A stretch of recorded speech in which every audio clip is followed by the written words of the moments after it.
話說前年春天，呢個小鎮突然爆出一單兇案，震驚全城。新聞報道話，一個近郊養蜂場入面發現咗一具女屍，死者係個年輕女仔，人稱養蜂女亞欣。佢生前係個怪人，獨來獨往，成日同蜜蜂為伍。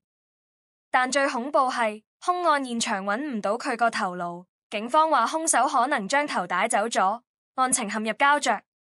呢單新聞喺網上瘋傳，仲有唔少人話養蜂場附近夜晚會傳出怪聲，好似女仔低泣咁，令人毛骨悚然。呢單嘢自然引起咗靈探網紅阿俊嘅興趣。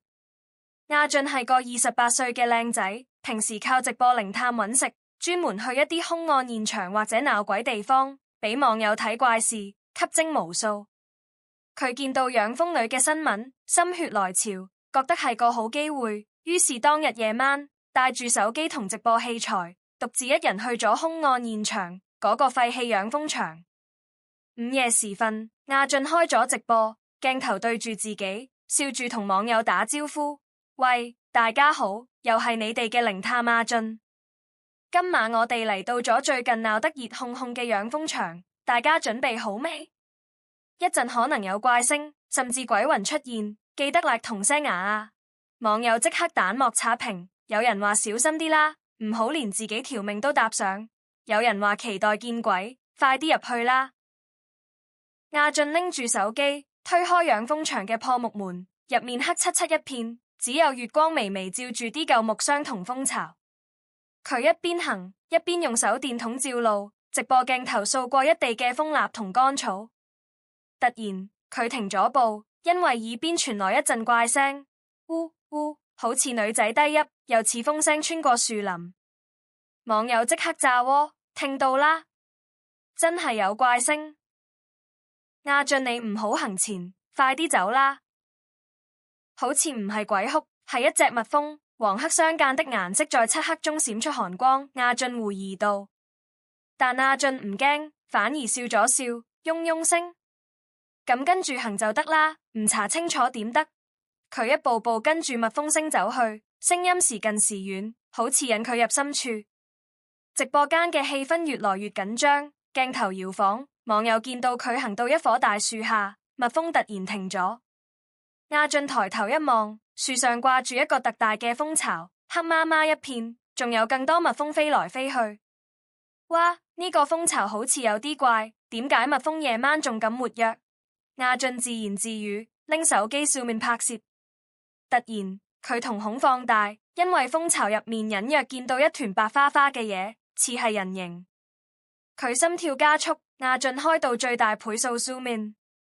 下一秒，直播間嘅網友集體尖叫，蜂巢入面竟然係養蜂女嘅頭顱。頭顱皮膚蒼白，眼洞黑沉沉，裏面爬滿咗蜜蜂，啲蜂喺眼窩入面爬進爬出，仲有蜜汁從嘴角流出，畫面詭異到極點。阿俊呆咗幾秒，手機差啲跌咗落地，直播間彈幕瘋狂刷屏，救命！太恐怖啦！阿俊快跑！呢啲咩畫面啊？我要報警！佢勉強定咗定神，聲音發抖咁講：大家見到啦，呢個可能就係養蜂女嘅頭，我即刻走！